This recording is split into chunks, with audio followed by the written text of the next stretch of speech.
Yes, people, back again. Where the owls sleep, the Parliament, Monday evenings. You know the deal. Do the like, share, subscribe, do all that good stuff because it helps us get out there as a channel. But hey, the panel is nearly full. Shuey is at Tottenham for his sins. Everybody else is about. We'll start with Samir. Why not? How are you doing, Samir? I'm all good, man. Been in all different types of emotions right now. Trying to keep my cool, trying to keep my calm, not trying to like jump ahead like a certain Arsenal fan. We're holding up a shirt saying champions at our ground. I'm not quite there yet, but yeah, I'm feeling good at the moment. Feeling good about my team. Okay, fair enough. John, how about you? Yeah, I'm feeling good, mate. Quick question: are you staying at your nan's this evening? What's them curtains all about? I'm sitting here at my mum's place actually. Yeah, I got the Millwall Hull game on and realised this is much easier than hiding in a bush like I was last week trying to work out how the other teams have played. But all good, man, all good. Just looking forward to tomorrow night. Not looking forward to the journey back. But...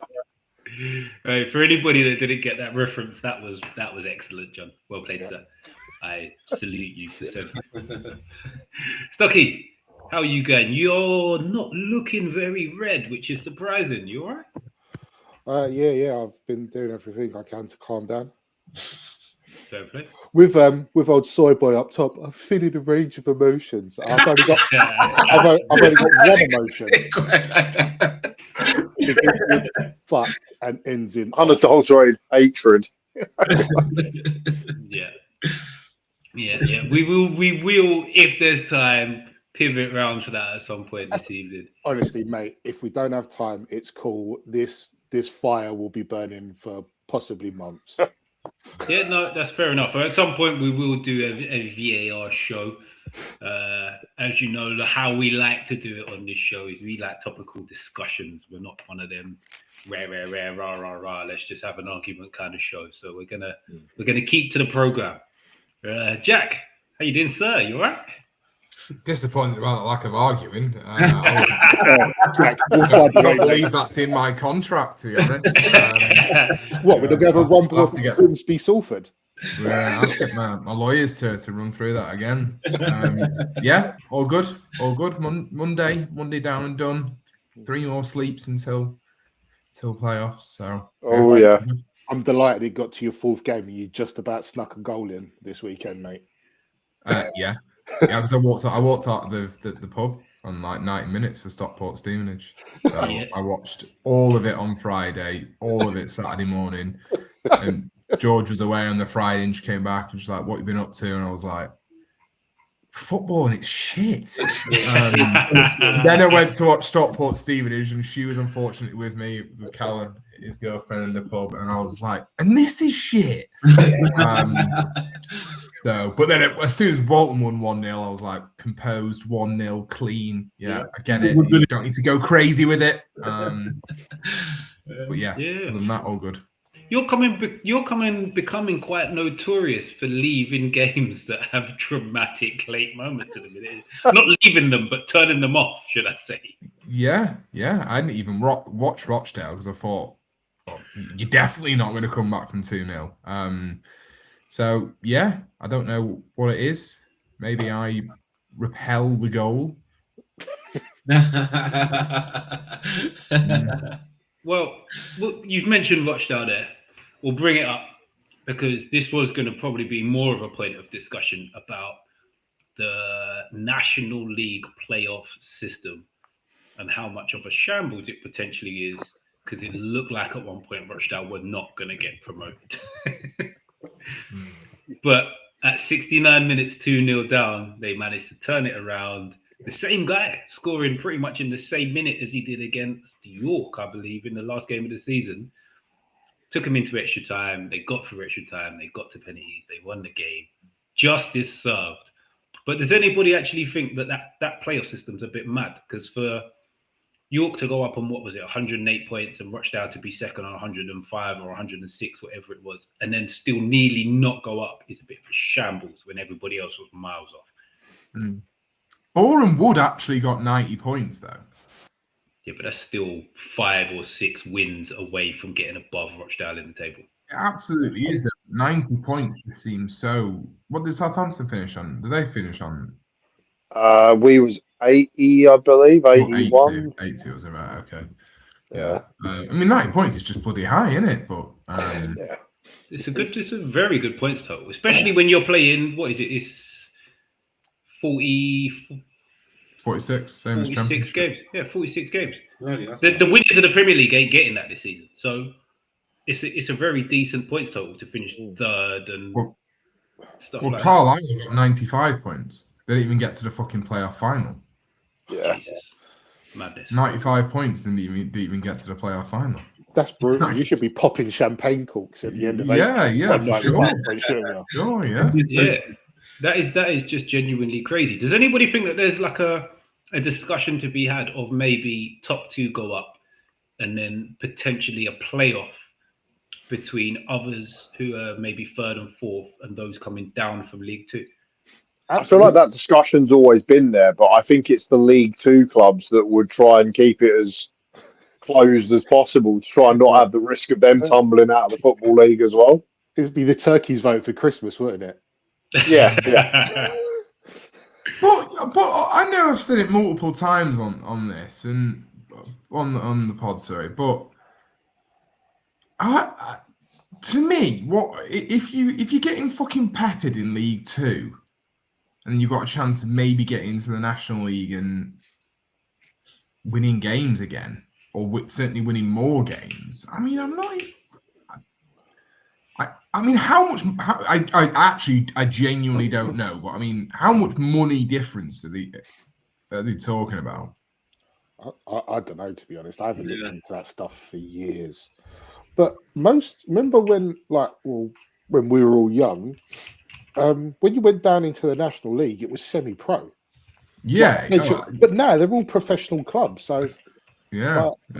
And if anything, with all these teams, imagine finishing 95 points and not winning it. I think it sounds more of a grind than League 2, which is mad. Yeah.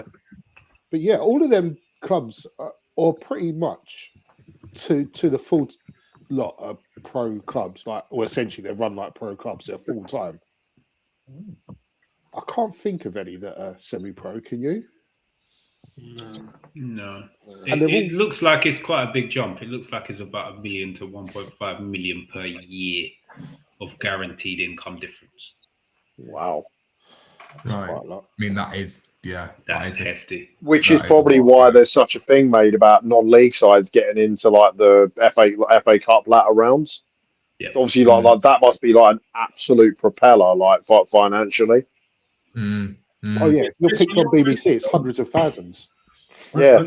On your question, Mitch, is it not almost similar to like how we looked at Spurs last year, how they finished in the league, and obviously winning Europa League takes them into the Champions League? Isn't it almost like a similar issue here?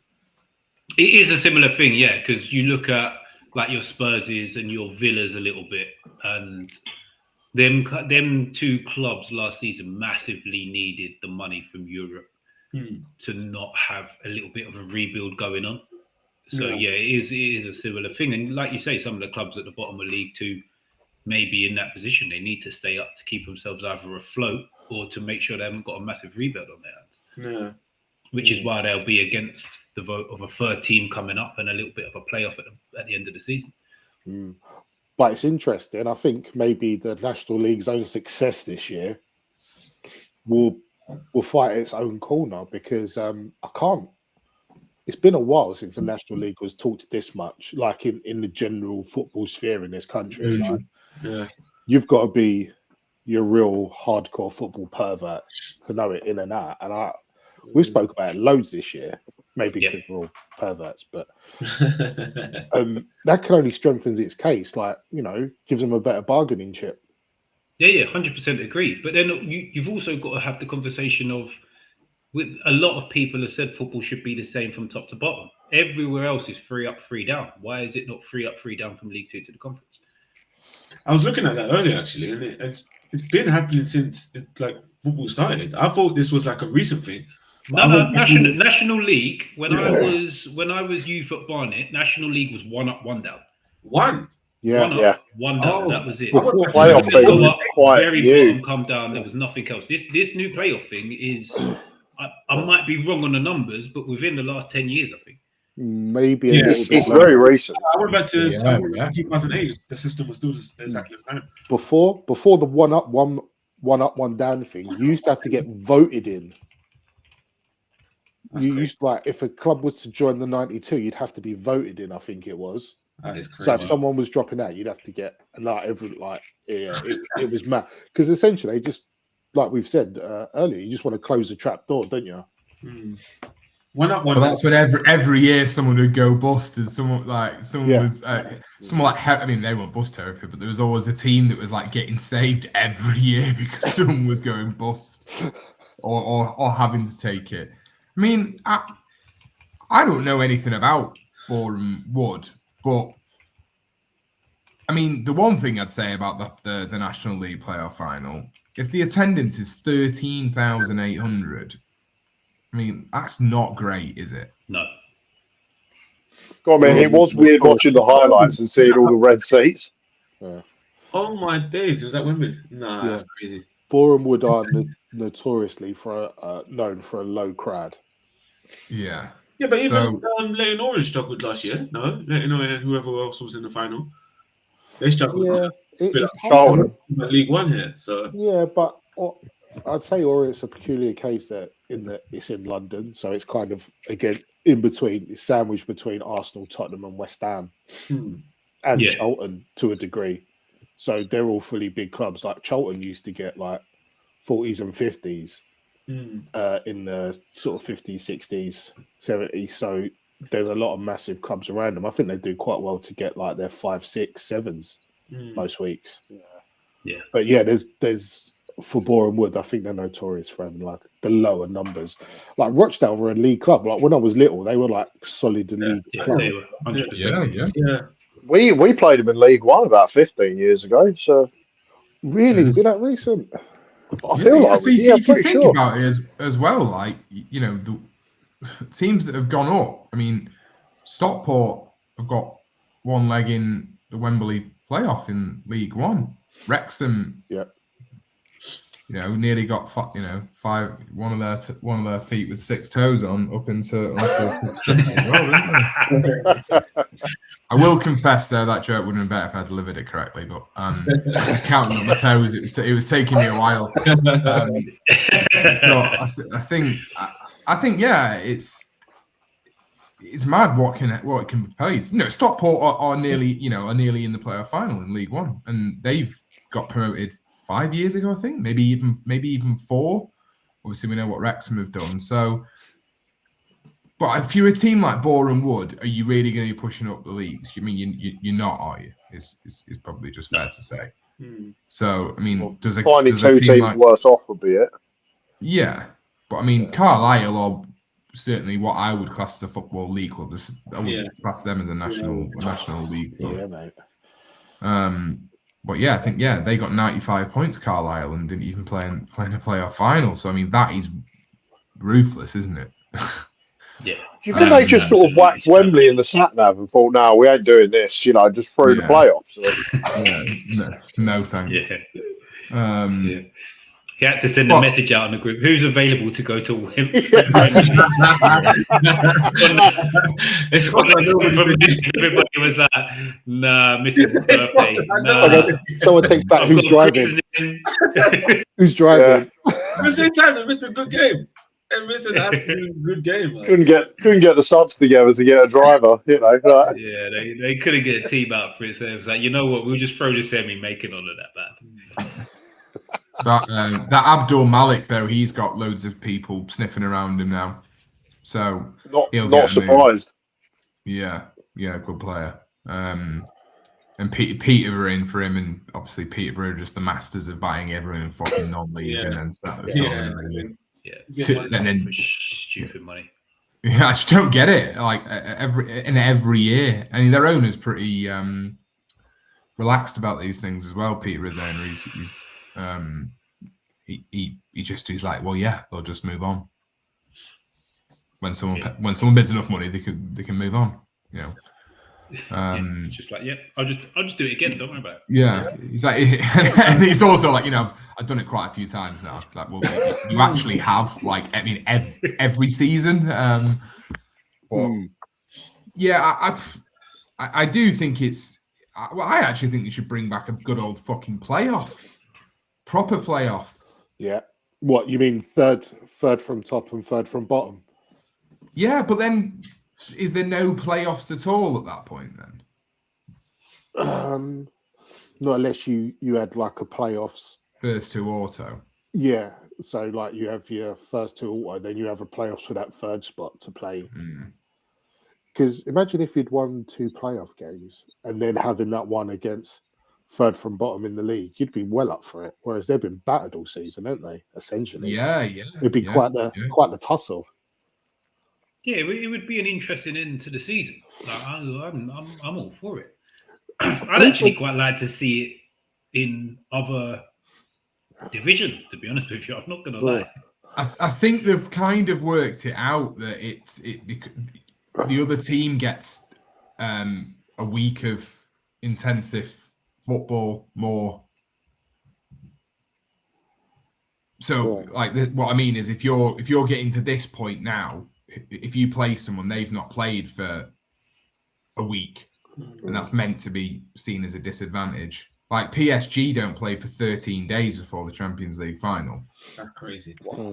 Not that I've been looking into the -1 and -2 handicaps. They finished the same day. Their league finished the same day as us. No. I'm sure it does. I've checked. No, they start No, earlier. definitely They must doesn't, finish mate. earlier. No, I think they finished So the Arsenal have got 6 days rest. PSG have 13. Trust me, I did it last night. And they're not in like the Coupe de France or anything. They did that on purpose. So they actually have 13 days between their last game and Champions League final. As someone that has worked with Jack for quite a long time, when he's talking numbers, they are. They finished in you learn not to question when Jack starts talking numbers. It's still fun though. I'm glad. Thank you.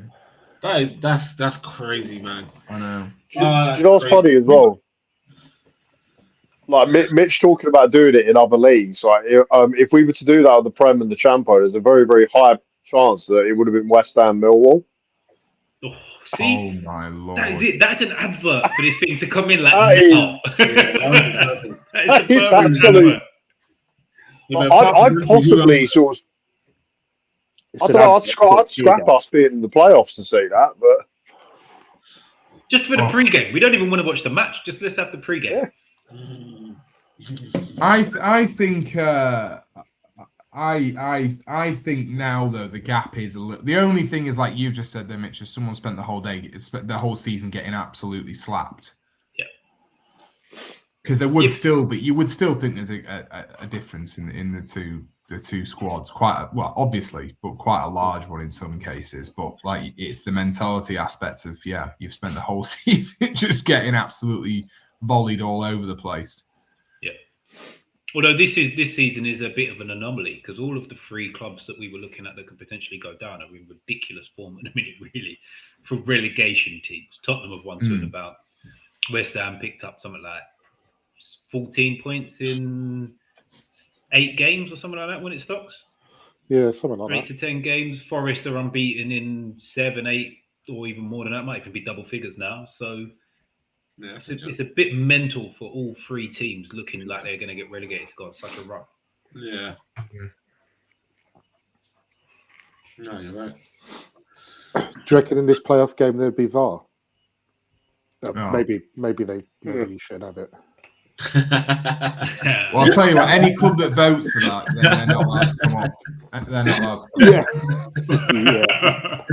Mind you, though, imagine if they had VAR in that goal for Rochdale and York. How long would that replay have gone for? We'd still be waiting for the answer now. Yeah. And Rochdale probably would have scored 3 times or something for a laugh.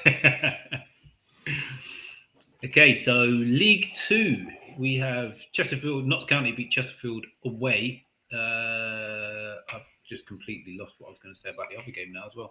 My mind's gone blank. Another 1-0. What? Salford Grimsby? Salford Grimsby, which ended 2-1 Salford. Yeah, yes. down 1-0 down. That was with about half hour to go as well, wasn't it? Yeah. But Grimsby also scored after like 42 seconds, didn't they, or something ridiculous? Yeah, it was like a volley in the top corner off a corner. Yeah, I thought he scored that. Who scored So that? imagine that you travel all the way up, playoffs. Like let's just let's keep it tight. Let's get them back to our. We're losing. Fuck. Yeah, you win that first sentence of motivation from the sideline. It's like, crap, 1-0. Yeah, you've not even finished blowing on your Bovril yet, have you? But then also, then the flip side of that, though, Salford then equalised after like 4 minutes. So Grimsby fans were like, fucking, you're going to smash the... Oh, fuck, it's 1-1.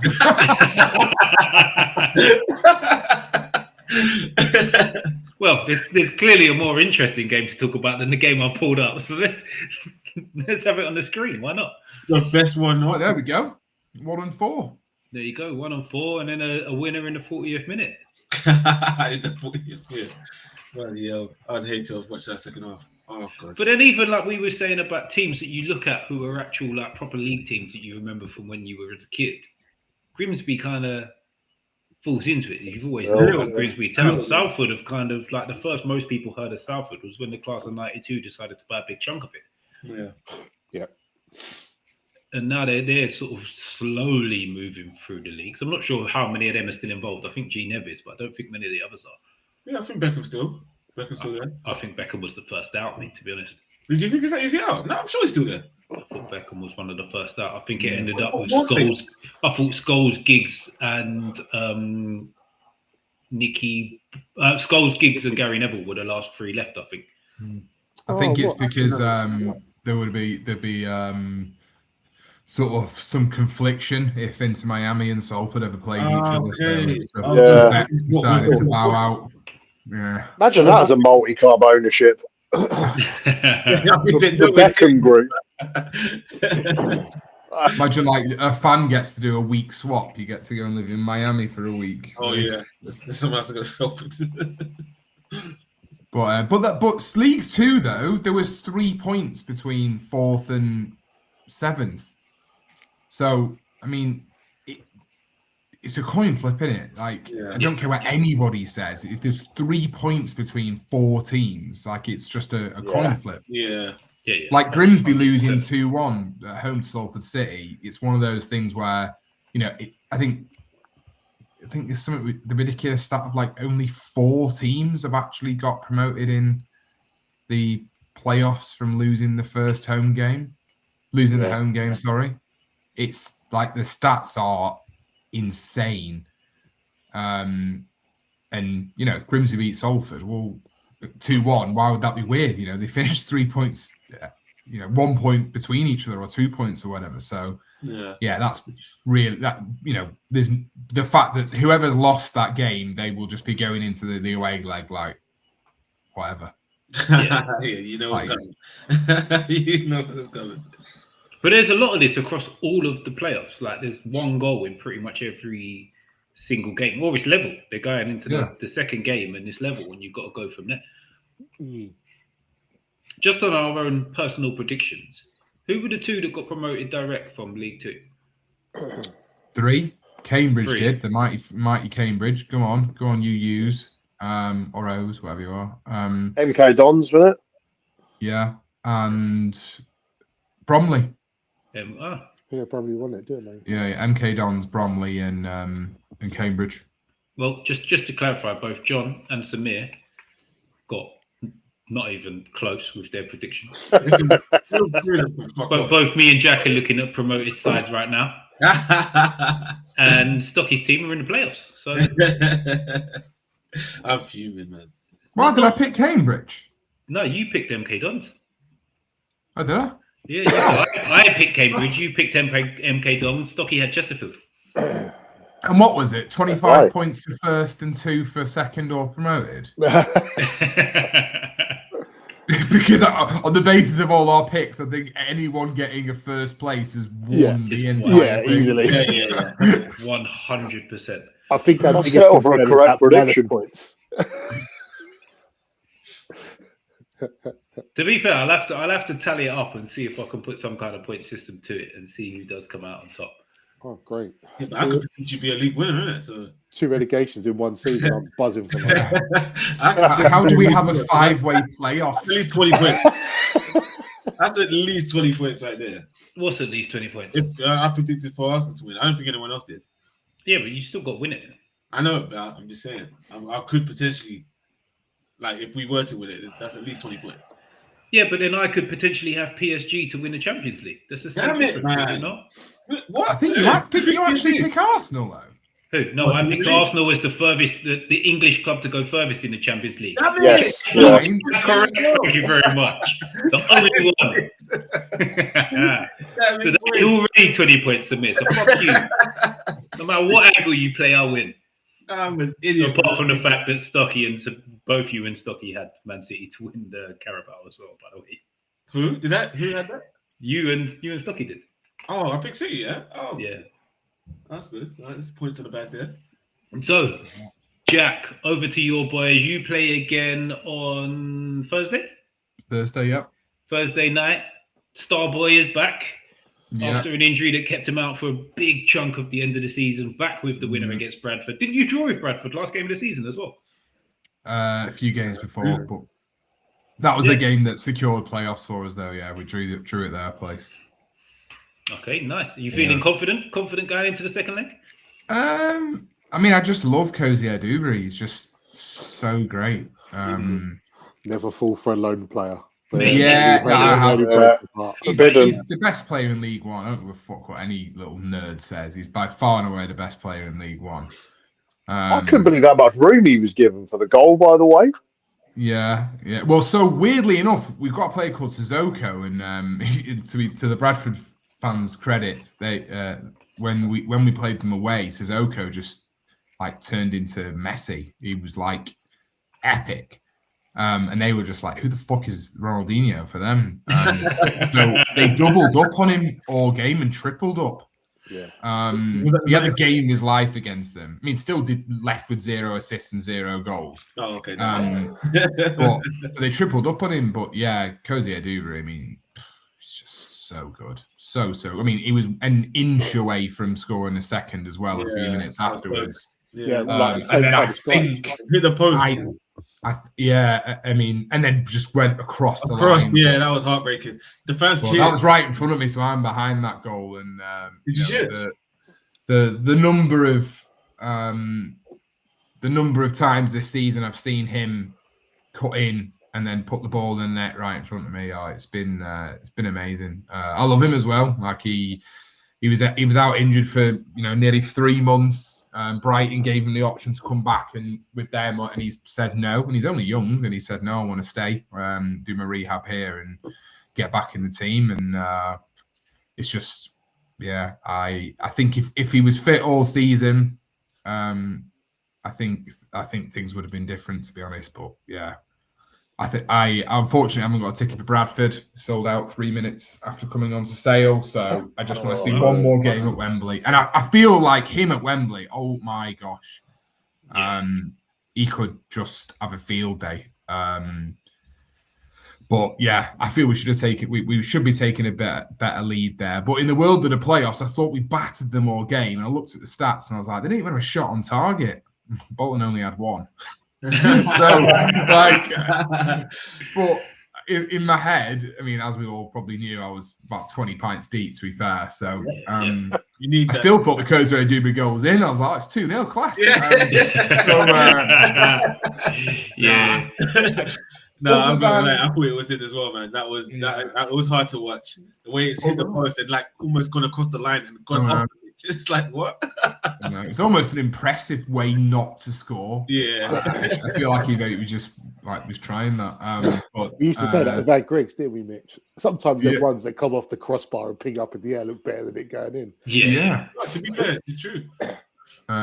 So yeah, I mean, other than what I've long thought about the team that are a bit weak, it's our first clean sheet in a bloody long time. That's so true. Perfect time to get it. Yeah, long time. But yeah, it's going to be tough. You know, it's second leg. We're the team going into it. The home team.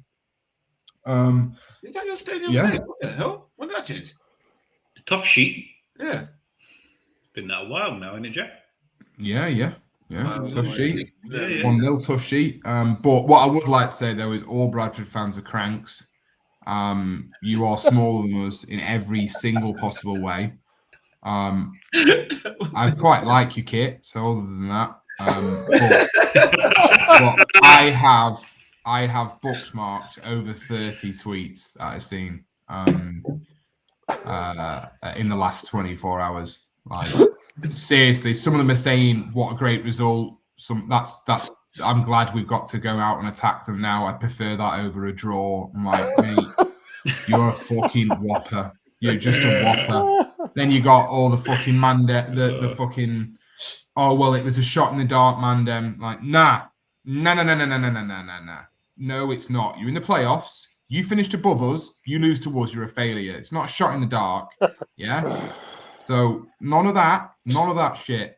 So, yeah, I've set myself up for a colossal fail.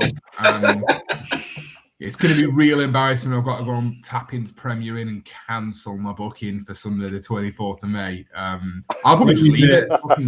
Take the dough. I'm not having that shame. There you go. So yeah, I think we'll do. I think we'll do okay, but it's going to be a nervy game. Fair enough. And on the other side, we have an absolute arm wrestle of the game. Stockport versus Stevenage, which had one of the shittest post-fight winners I have ever seen in my whole entire fucking life right now. Hey. Oh my God, you lot messaged about it and was like, have you seen the goal? Yeah. I had to search and find it, and I was like, I would have to hurt someone if we conceded that in a 90 minutes. I could not stop laughing watching that. I was the one that started it, so you must have, because I just sat indoors and watched every game on Saturday.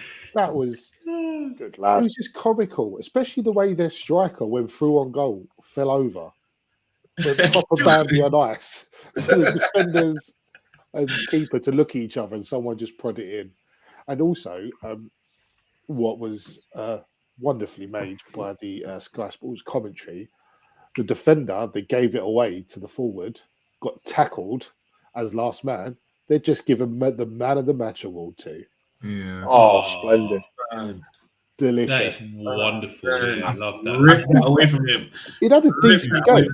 He'd had a decent game and then just dropped an all-time whopper in the last minute. I think the best way to sum up that goal is that even when... So I was on the train to the Bolton game that night, and you guys had mentioned it, and I'd heard a few other people talking about it. Then I heard someone else on the train talk about it, and then Cal, it's Cal who came to the game, he got the goal up, and I was watching it, and I was like, mate, I actually was like, I've asked you to show me the goal, and I was like, oh my God. I just couldn't, I knew the point in time that they scored. I could see the clock. I could see they had the ball, and I was like, this isn't the goal. And then I was like, oh my Lord. Yeah. I thought Stevenage would just the better side on that though.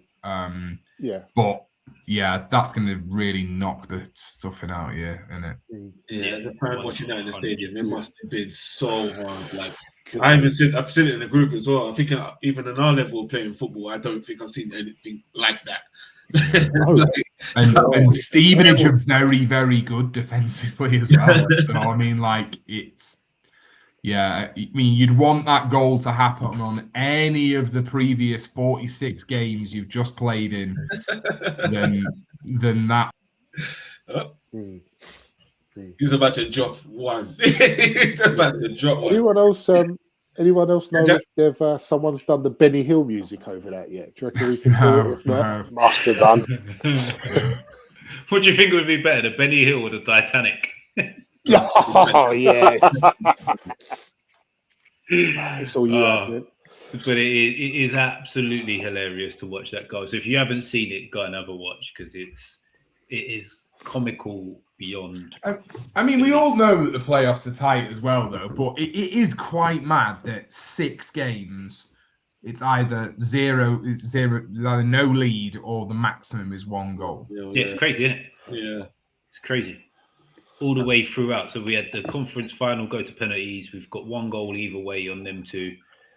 We've got 1 goal either way in League 2, and then we've got 2 0-0 draws in the Championship. Bloody Championship, man. What's the matter with you?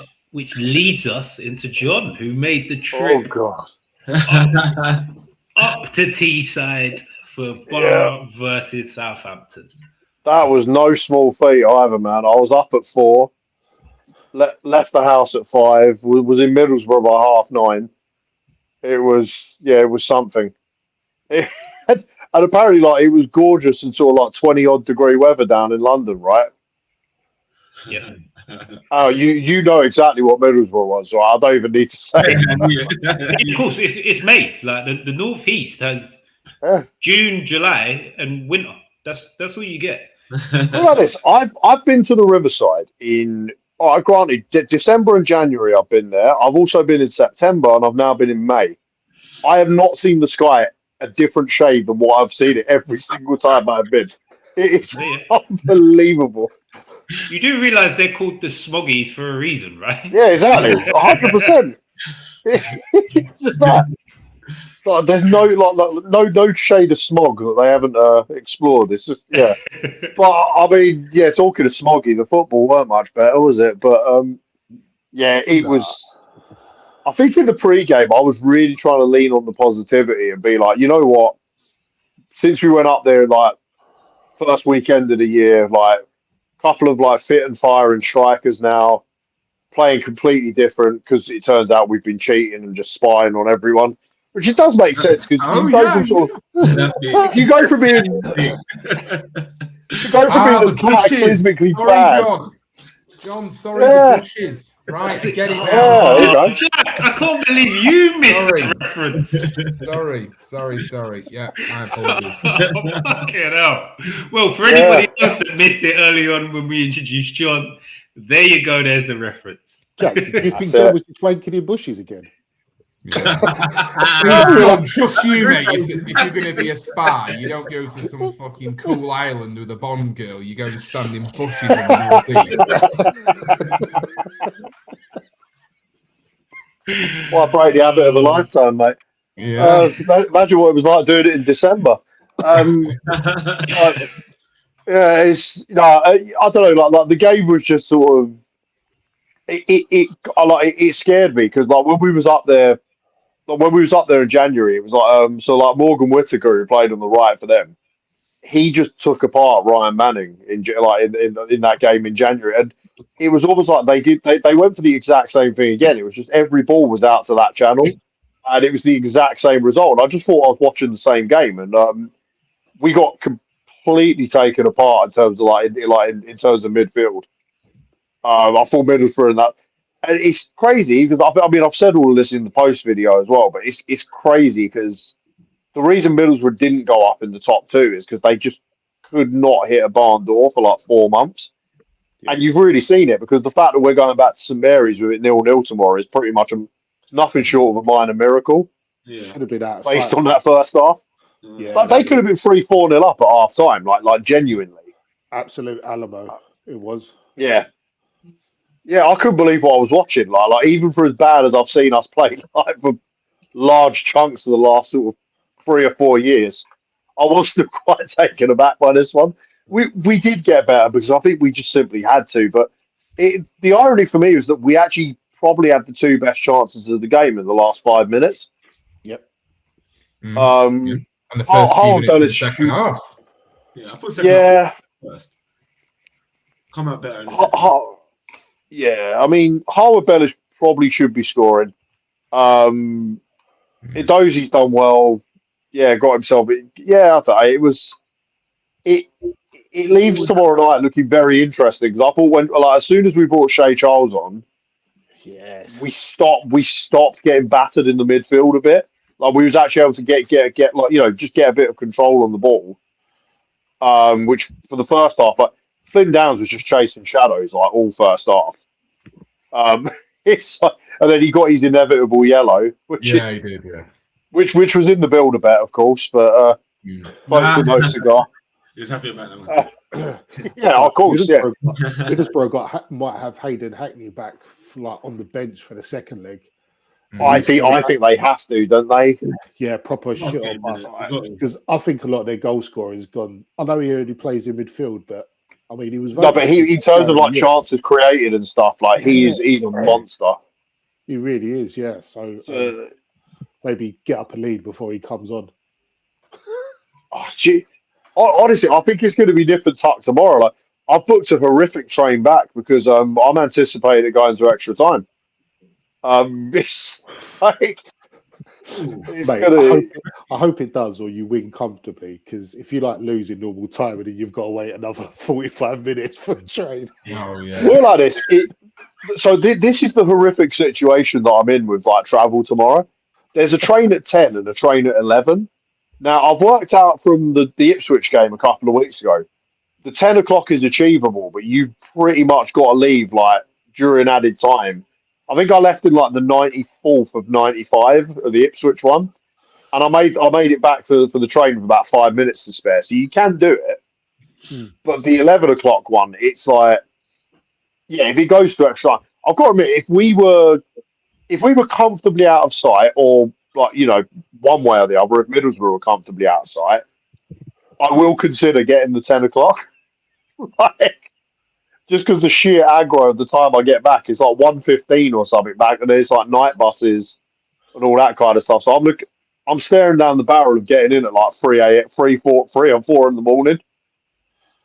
Jeez. Yeah, I would just link to that, John. I was having a bit of a rant to my mate. He lives in Budapest, and he's going to the Conference League final because he's a Crystal Palace fan. He's got like 10 fucking teams, to be fair, but he's Crystal Palace fan. So he's getting a 10-hour train to Leipzig, and I was like, mate, I'm so sick of seeing all these fucking idiots on Twitter. Like, I can't believe I can't get a direct flight from London to Budapest for a reasonable price, and like some other like Palace fans saying, "Oh, I've got to get the train to Berlin and then a 4-hour train to Leipzig." I'm like, yeah, that's what football fans do every single fucking day of every single fucking year.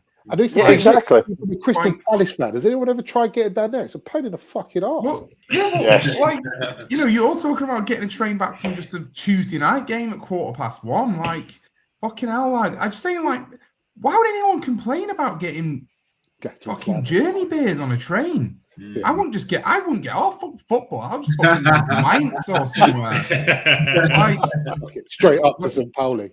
Yeah, we're here for the journey cans, not for the football. True. That is so true. Yeah, like it's just so. Yeah, John, mate, sincerely, you deserve not to get rogered up there after the 4-0, even though someone did a 2-down off the town in January. I did indeed, yeah. Yeah. So you deserve not to get rogered, mate. But I do think tomorrow is going to be nip and tuck, like you say. I think very, very. Leo Cienza's is almost in. However, is he Liao? Because that's what the commentator kept saying, which is pissing me off. If that is his name, then apologies. But he can't possibly play that bad again, can he? Do you know what he was having? Like he was having to do more doggies because of how bad Manning was playing. Yeah, and it wasn't working. Well, I don't know. It could have been horrific. It could have he was later having to double up because Manning was just getting killed. First half it probably didn't work as well, but I'd expect a few changes tomorrow, like massively. Like Shay Charles in midfield for sure. We can't get bullied in there again. especially not at home. But Spurs Leeds 0-0 at half time. By the looks of it. Yeah. Just Well, we're now 2.5 games of Championship football, and there's not been one goal yet. However, there was a spectacular foul throw at the start of this game. I actually tried to record it, but because it was just I was waiting for you boys to come on, and I tried to record it, but apparently my phone can't record whilst I'm on this. So I will probably rewind later on and try and like make sure that you guys get to see it. It was horrific. Is there any word on the sanctions you're going to get from the EFL yet? I mean, get promoted. Who gives a fuck? You're in the Premier League. There you go. Yeah. Just make sure you never get relegated again, and you won't have to face them. Yeah. So I was going to say, in 12 months' time, we'll be on like -15 or something, right? When we get back down. I don't know. Like, what can they? Because it's an interesting one. Because like the precedent was kind of set with Leeds, and I can't imagine it'd be more than a fine and move on. But Was it Leeds was 200k, wasn't it? Something like that, yeah. I seen some Yorkshire journalists just talking about how he was Bielsa was just like vilified for it, wasn't he? Like people were just so offended by it. It went on for absolutely ages. And he was like, these Argentinians coming over here and spying on our teams. I remember it though. It. It was. People were really, really offended by it, weren't they? And then he got 200k fine, and the legend says that he paid it himself, but I'm sure he fucking didn't. What? Well, he might have done, but he just kept the fucking receipt and gave it to the club. Yeah. Bill me, bitch. Expenses was a fucking that one, weren't it? What's this 200 grand receipt you've got here? What? Just That's the same. My expenses, that. Client meal, new clothes. We give you a tracksuit. Yes. Which he never took off, can we say? Yeah. I've not seen any of but they've fast tracked the punishment, haven't they? That was the one thing I've seen. Yeah, I know. Championship, which is also kind of say like a legal fucking 101 of being able to beat a case, where they came out and said we are going to fast track our normal procedure for something like this. As soon as you get to court, surely some lawyers will be like, "Yeah, to fast track this process." Or how do you know? Oh well, they actually said it in their official statement to everyone. Yeah, they told the whole world. Am I the only one that thinks this isn't really? It's not that deep, man. Yeah, they spied on a few training sessions. You still got to play a game of football. Yeah, 11 against 11 to try and win. It's not like this is a surefire way of winning games every single week. Of course not. I don't think there's an advantage in it either. Like there's an advantage because you get to see a few little extra tactics, but not as much as people seem to be making out right now. Well, on that basis, then Southampton should just get a fucking points deduction for being so bad at spying, because you seem to have got it so badly wrong. I've got to be like live streaming in the bushes. Live streaming in the bushes when you have drones that are easily accessible these days. Yeah, it's pretty like that seemed a bit off. But that was the thing, John. They were expecting the drones. Yeah. Which is why they sent some random geezer into a bush, because they weren't expecting that. So who's that in the bush? I mean, most clubs release training footage just for subscribers and stuff. He could have just stayed indoors with a cuppa and just logged on Twitter. logged on Middlesbrough Twitter and see who he's at. But then to be honest, like not expecting someone in the bush in the North East, given that Adam Johnson came up round there, is pretty like naive as well, isn't it? Like, I think the issue is the lack of bush. Sorry. Oh my god! Oh my god! Oh, sweet Moses! You know what? At some point in our award show, we was gonna do something called probably the funniest moment of the show this year. That fucking wins it. Yeah, he's winning. On a slight personal mission, you know, when that first come out, Did anyone wonder, like, did he actually penetrated? What, like, done it with a number? Oh god, no, it's good though. Onto the Millwall game. Get onto the most boring game quick. Yeah. Oh, mate. This show sometimes, man. No, honestly, of course I've got this. This show is just great. It's just great. When we get more subscribers and more followers and more people watching, we're fucked. But for now, it's hilarious. It was a good ride. Anyway, to kill off the excitement. It's like the opposite of like a performance-related pay, isn't it? The more followers we get, the less chance they have of continuing. Yeah. What's your points per game average? No, it's getting too high now. Sorry. Oh my god! I've already told you that. It's Victim absolute drab affair. Yeah, Two completely drab places within the UK. What did you expect? You're not wrong. Hey, I've been to a lot of places. That is a factually correct statement. Yeah. Hull is the only place I've been to get and got fish and chips, and they've messed up the chips. So wow. Drab category. Hey, you think this that? This ends the old question of what would win in a fight between a lion and a tiger, isn't it? Well, none. They both fall off the cliff, or they both roll into the ocean, or fucking I don't know. For a catnap. Yeah, too much catnip. Yeah, like. I watched this game as well. I don't even. It was Mingin, weren't it, Samir? Huh? It was Mingin, weren't it, mate? Yeah, it's not too much to say about this one. It was horrible. I watched all of the playoffs up until bottom one as well. Yeah, this was the worst of the lot. Hull didn't have a corner. Oh my god! Hull didn't, unrelated to my over 2.5, but they didn't have a corner. That's just not right, is it? No, that's just horrifically bad. How do you not have a corner? I know. It just shows you the type how the game went, man. But I suppose let's be positive about this. Maybe if you're Millwall and you've not conceded a corner in the away leg, you're thinking, yeah, we fancy this at home. Yeah, if I was Millwall now, the way my luck in football goes at the minute, and we'd gone to Hull, not conceded a corner, we're losing 1-0 with 0 shots on target for Hull in the next game. From a corner. And Hull have had 4 in the first half tonight. Which is on now. Oh, well. And it's still 0-0, isn't it? Yeah. Hull have probably had the best chance. Right. 7 shots each. Yeah, Hull had 1 big chance. Oh, my God. 5 corners in the whole game. How many corners in this? Oh, shit. 5 corners in 90 minutes of football. Yeah. Put it this way, me and Jack put a bet builder on. I can't remember when it was. We lose so many, they all blur into one. But a couple of weeks ago, we put one on, and I put under 9.5 corners, and Jack was like, that's heroically brave.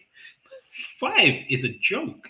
Yeah, you'd get insane odds for that. I mean, under 5.5 corners in the game. Yeah. Yeah, but crazy. also, props to Hull though, because they've been under a transfer embargo. Yeah. Oh, they have done insanely well. That is mental, right? Snuck in, though. They snuck in. Any sort of like championship sort of predictors or whatever at the start of the season, everyone had Hull in their bottom 3, right? Well, because they were under embargo, weren't they? And that usually means relegation, doesn't it? Yes. They've just done insanely well to even be there. Who's the gaffer again? I try to remember how to say his name.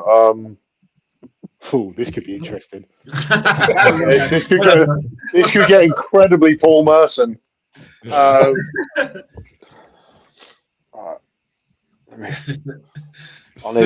Jakirovic. Sergej Jakirovic. Jakirovic, yeah. Well, different name. Tell you what, he has seen some shit. Yeah, he didn't get manager of the season, but he fucking deserved it, didn't he? Yeah, he's seen some stuff. My guy. What's the Millwall manager? Neil, is it? What's his name? Alex. Yeah. Alex Neil. He's done really well too, to be I fair. think he should win that. No. I think he's an incredibly underrated manager for this level. Yeah, I agree with that. Guess how many teams that he played for? Who? Hull's manager. 13. 13. Oh, all right. I'll go 14 then, John. I went 5. Well, he's still 7 off. He played for 21 teams. Blimey. Right. So I've only got That's Steve Claridge levels, isn't it? Yeah. Like that is a guy that falls out with people. Do we know anyone that's played for more? Like, I don't know. I don't think there's anyone out there that's played for more. 21 clubs. That's a record. Yeah, he's got 21 number 5 shirts in his bottom drawer as well. I don't think he even got a shirt at some of these clubs.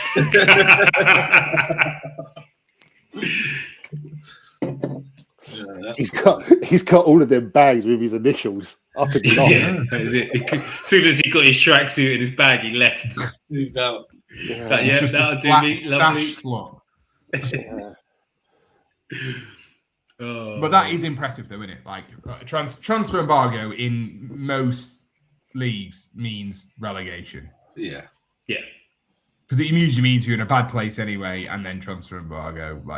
So if they are to get to the final, fair play. Yeah, that's good management, to be fair. Yeah, you got to give them credit. Yeah, well played to them. So we'll do some quick predictions before we get into the awards part of it. Championship: Hull, Millwall, Borough, Southampton. Who gets promoted? Just for a bit of clarity before we go in. Samir failed massively with Leicester and Sheffield United. Ipswich, John. Two teams. Surely relegation is negative points. Yeah, you're just not allowed to win now. Relegation. Picking to win the league that then gets relegated is minus 100 points. Yeah. Simple as. Stocky and John both have their teams promoted at the minute. With Ipswich got promoted, not as winners, but they're promoted. Me and Jack both have Southampton. I am sticking with John Southampton. John, I apologise in advance because that automatically means you don't.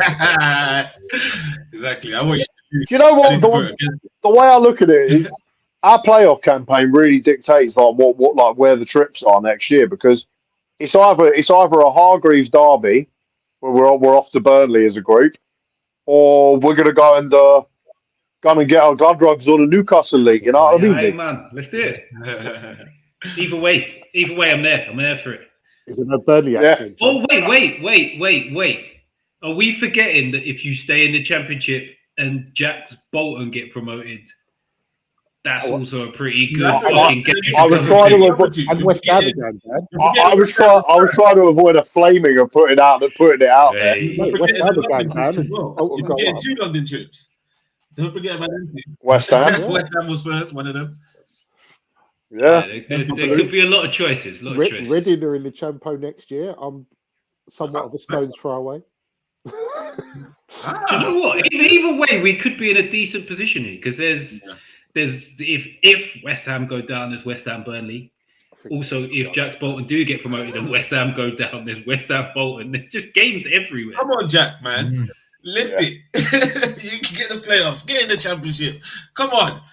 Supporting you. I might as well just stay down in London after the final. This sounds amazing. Do you know what the maddest thing is? And I'm sorry for this, Stocks. It went from last season to Jack bantering us about Leyton Orient to, but it could be Bolton versus West Ham next season. Yeah. Life. The way life works. Yeah. Life is a hopefully not West Ham. Hopefully not. Anyway, Championship playoff winners. What are we saying? Southampton all the way. Yeah. I want to say Southampton, but I don't want Mitch to win.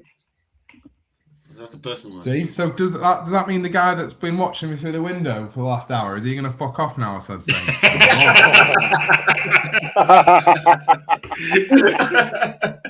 Stick with it. I'm gonna go.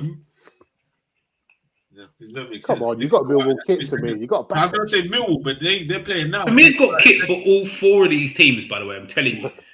Let's go Mill. I'll go Mill.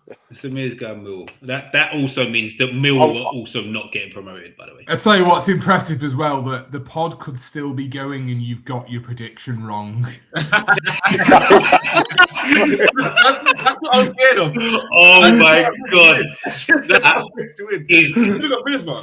Hey, that is going to be the moment of the night if you get your prediction wrong before the pod finishes tonight. In 45 minutes. That 87th minute Ollie McBurney winner is going to hit like crack, man. I'm telling you. 45 minutes, you can all go wrong. Oh, celebrations for a whole winner on the pod is going to be crazy. You're going to have to keep us updated. Oh, because I've got Spurs on. I've got it on the big screen, don't worry. Yeah. I have to switch channels now. I'm all for it. Okay, so League One, Stevenage losing 1-0 to Stockport. Bolton 1-0 up at Bradford. Who wins the League One playoff? Bolton. Yeah, Bolton. Fucking Even though stocky Stockport. You got your tongue or something. I'm hedging my bets now. Bolton County. I mean, if I back Bolton, it just enhances my chance of Stockport going up.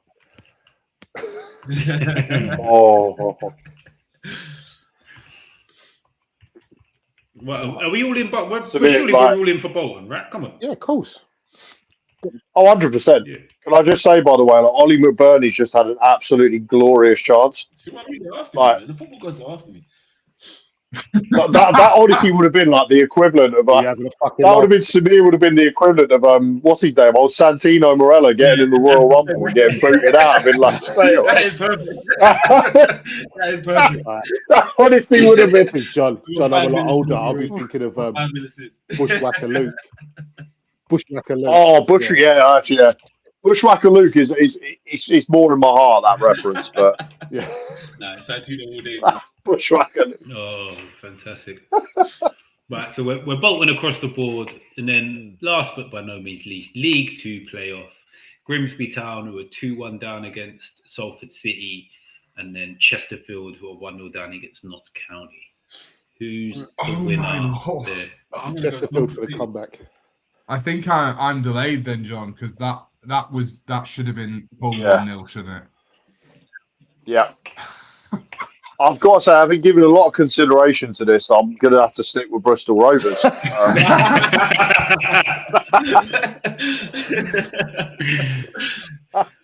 don't mind telling you, I've not got a Scooby in League Two. I do. I'm just going to go Salford. Well, my brother's a Salford City fan, so on the basis that he will probably go in,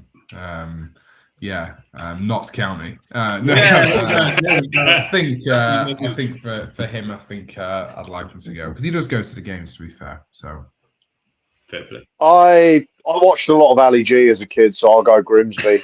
Not a bad job. But you know, actually, genuinely on Sunday morning, all four teams were 9-4 with the bookies. They didn't even mess about with an 11-4 or 5-2. All four teams were 9-4. It's obviously someone's literally just gone, you know what? What's the fucking point? Just put them all up there, which just doesn't happen. You know, they always just try and mess about a little bit, but every single one was exactly to the point the same. So that's why I think none of them ties are over by any stretch of imagination. I think both of them could throw up freak results then.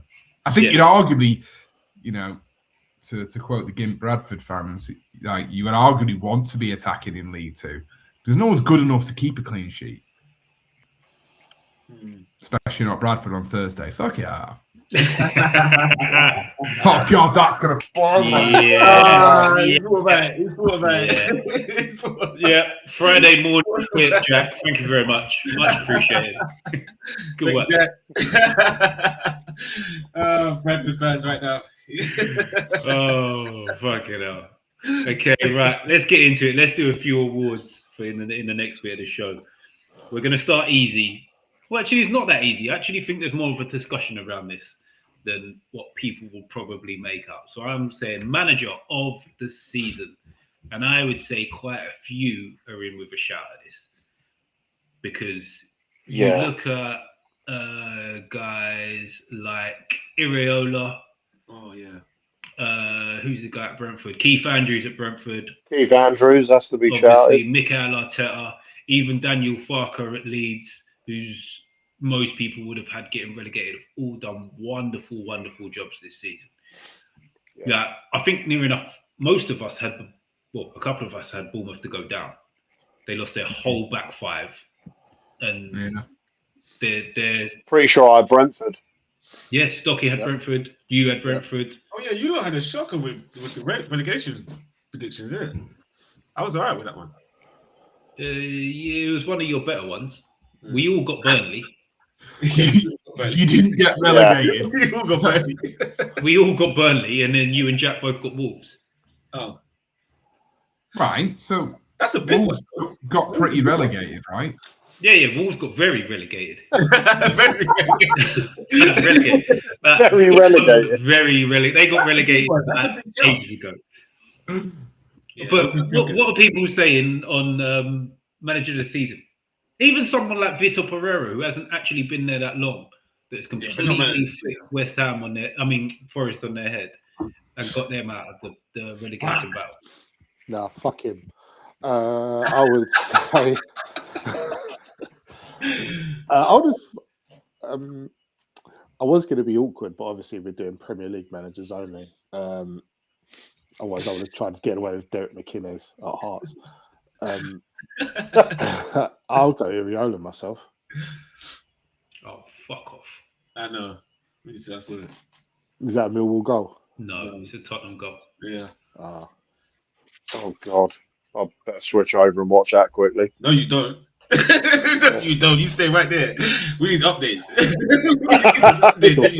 It's all up to you now, Jack. It's all up to you. Don't you worry. I've missed the replays, mate. Did you purposely leave off anywhere on that list, or did I just miss it? Who have I left off? Oh, that's not a great goal. Shit keeping. Did you mention the manager of the team that's top of the league? Yeah, I did say that. Oh, did you? Oh, I actually thought you was angling for Regis Lebris for a second. He mentioned him fourth. Oh no! Well, he has done very well though. I know. That's who I thought you was angling for. No, I didn't leave Arteta out. Although, let me get into this just for a second, yeah, because Arsenal won in spite of Mikel Arteta yesterday, right? Or am I the only one that's mad enough to say that? You are mad enough. No, I agree with that. I think he set them up horrifically. You're lucky. Oh yeah. In terms of that, I thought the changes in attack helped. Wait. No. Let's have it right, yeah? So, Ben Orange got injured. He brought Zubimendi and moved Rice to right back, and it completely fucked the balance of your team. Yeah. So he had to take Zubimendi off again to correct it. So that, in spite of Mikel Arteta, we won yesterday. We did question that. Okay, cool. I was just wanted to make sure I wasn't going crazy because. Yeah, but that's one game. Are we crazy? Silence on in the background. All I can hear is silence. One game out of 36. Anyway, back to it. Manager of the season. Yeah. I'm still back. Iriola actually, or Keith Andrews. I'm really begrudging saying that. I'd say it's out of them two for me. Okay. I'm going to try and claw back some dignity from my awful predictions, and I'm going to look at the fact that there's a team that are going to qualify for the Champions League and quite potentially win the Europa League here. And I think Unai Emery's got to get a bit of a shout in this as well. Nah. Okay. If he wins the Europa League, I know it's a caveat, but if he wins the Europa League and he's also guided them to a Champions League finish in the league, you've got to say that's been fairly sensational as well, right? To be fair, also, what about Glasner? I mean, you got to think about Bournemouth get Champions League in that case. Then, if Aston Villa win, of course, Bournemouth get Champions League, then Ariola's done. Yeah, but if Bournemouth finish sixth, then yes. But if Brighton pip them, then no. But I mean, we've always been led to believe that as an English team, you can only win the Europa League if you just bin off the league completely. Yeah, but which I appreciate. Is now, let's just look at as the table is now. Say the season's finish now because obviously we haven't won the league either. Yeah. But we can't go and say Arteta's manager of the season. Let's just say their season ends now. Villa wins Europa League, and then Bournemouth are in 6th. I think that's much bigger. Bournemouth getting Champions League. Come on, that is huge. We could just do this in like 2 weeks, couldn't we? Really? It's true, man. It's true, man. Yeah, it's more interesting now because people still get to be wrong for predicting stuff before it actually happens. It's better that way. Yeah. Depending on how things go. It's had none of us are going to be right. We'll just be wrong. Yeah, we'll just be wrong. Yeah. Yeah. As a rule part of the club of hate, everybody wants someone else on this panel to be wrong in what they're saying right now. Of course, yeah.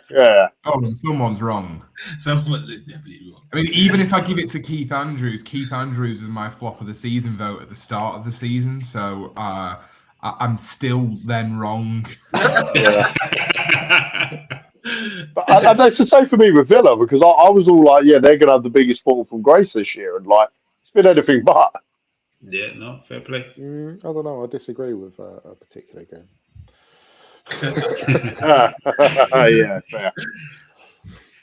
Yeah, You'd argue to win silverware, he kind of did what he had to do. So yeah, fair enough. Yeah, because they battered Forest in that second leg, didn't they? yeah. Yeah. Well, my sister's a West Ham fan. I was saying that to her yesterday. She was saying about Emery's team selection. I was like, to be honest, that washes if he doesn't go and bat. Like, it's the Mick McCarthy thing, isn't it? From years and years ago. But he's got to then get it right in the other game. And like, if he does that, then it's justified. Yeah, I would love to see my sister's face if I walked up to her and said that. She would just be like, "What the fuck? Who's Mick McCarthy?" Actually, that would piss me off. Like, if you don't know anything, know that. Even Moyes had a good season though. Yeah. Yeah, no, fair play. Everton have had a pretty strong season, but they are sat in 10th though. To be fair, so they have. Everyone's having a good season now. Everyone's a good team. Everton have got though. Yeah, I think they've done well. I don't know. When you think about the circumstances, Igor Tudor did do quite well, didn't he? It's a good point, Anfield, wasn't it? Yeah, it was a good point. It was a good point. Look at him now. It was a good point. That point could be the point that keeps him up. Yeah. The old springboard. That special mention for Ange having a religious festival lasts longer than his managerial reign. But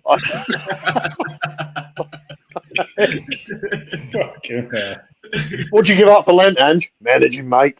You know? It's what I do. I win games. Oh, good. Yeah, we got chairman of the season.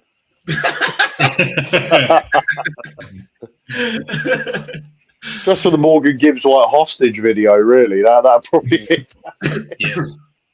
And that's basically saved their season. He's been outrageous. Yeah. Anyone see that tweet about him going to Halloween dressed as Jolien Lescott? That was fucking brutal.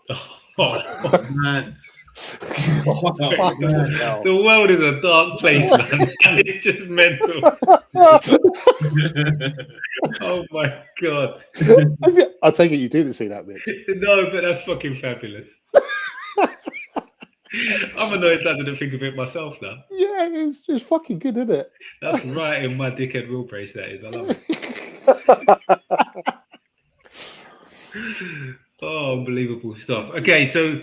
Who's everybody settling on? I'd probably have to go for Iraola, to be honest. Bournemouth, who I tipped to be relegated, is sat in 6th place and could be in the Champions League next season if things go their way. Yeah. I would say him, but have you seen the rumours that he might be going to Palace? Yeah, that's like so if Bournemouth get Champions League. Because he's leaving, isn't he? He said, they've already named his replacement. Now actually done as well. When he's seen some like little nerd tweet about the way that the coefficiency thing works, he's probably like, well, actually, maybe I will stay. Surely, mate, if they get Champions League on the last game of the season, that stinks of I'm not fucking leaving. Yeah, I'm not fucking leaving. That works wonderfully if they haven't already named your replacement. Yeah, it's Michael Rosa. Oh, is it? Oh, really? Yeah. They named him, yeah. That's quite the awkward speech when he does that. Yeah, okay, fair enough. I want to do it more now. He's outside with his box, with his gear ready to move in. Can you like rip off his contract or something, please? Yeah. I mean, A chippy in to change the locks. surely he basically becomes like the red hot favourite for the Man United job. No pun actually intended there when I said that, but. Yeah, but does anybody think that he potentially falls into a Thomas Frank kind of bracket of, yeah, he's great when he's got one game a week and he can play whatever style of football he wants. Yeah. But when you're then playing 2 games a week and you haven't got a massive squad, do you really struggle? But we'll find out. Yeah, that's the thing, isn't it? We will. So it's a massive risk. It's a massive risk for a Man United or another team in Europe to do that. Or has he just been clever here and thought, actually, it looks like we might get Europe. Let me take a sideways stroke, backward step, and just keep building my profile in the Premier League by doing well with 1 game a week. I think we give managers too much fucking credit sometimes. Surely no manager on the planet is thinking anything like that. If they've got a chance to manage in the Champions League. But they're all fucking weirdos as well, aren't they, at the same time? Yeah, proper weirdos. I know. Do you think he might just out of spite throw the last 2 games just to make sure that he's not getting five? Yeah. No, but someone was Brighton, you have it. Completely on board. But someone was telling me yesterday that they need Champions League. Like, even, I don't know, something about financial, they actually need to get Champions League. Financially, they need Champions League. If you just did you see how much they sold? No, that's why it's so laughable. That's why it's so laughable, Mitch. I read that as well, and I was actually thinking to myself, what is the point then? Because they must have done the best business out of anyone. No, they're like a kind of they were like used to be a sugar daddy, like, so they've been bankrolled up the leagues because let's face it, they don't bring in ticket money, do they? They play in a fucking garden. I'll come back to that in a sec. Yeah, so essentially they've been bankrolled all the way up, so they need to make big money to cover all these. Because I know, like Evan Nielsen, Cliver, I bet Semeno was on a few bob. Yeah, they do quite a lot of wages. So also, don't you have to have a certain turnover or something to play in Europe? So it's the Europe factor that was the problem on it. I don't think it was the Premier League one. It was the European one that was the issue. I've also heard something about the percentage of turnover to wages one that they talk about. Mate, it's not my concern, man. I go in fucking Bradford on Thursday. Well, I'm not. whatever that one is, yeah. I've heard something. That's all right. Oh my days! Hull have just scored, by the way, Samir. Sorry. He was there with one thing and then quickly. I mean, I'll come back to my point in a minute, but that is a lovely finish. No, you're saying you've robbed that magic lamp for the week, son. That ain't coming to rescue you. Jack, I'm so sorry, man.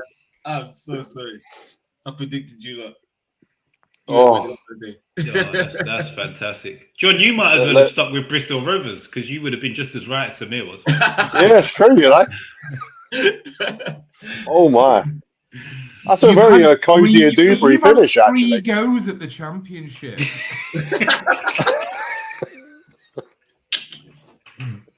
Wow. This is horrible. I absolutely hate the championship. Samir had to predict 36 minutes of football and got it wrong.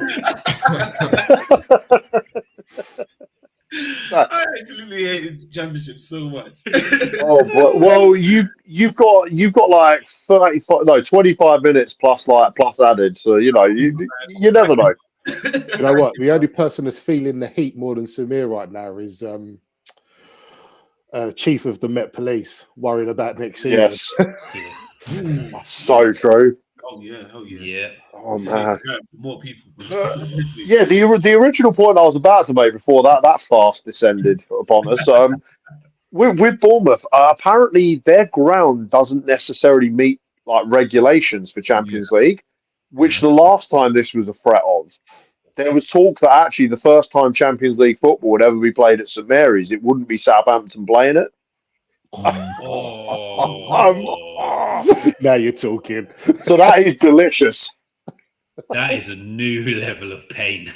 But what's really funny with that is like, if we did stay down, imagine the fact that all those group games always take place on the same time as like a elite game. groups of championship games.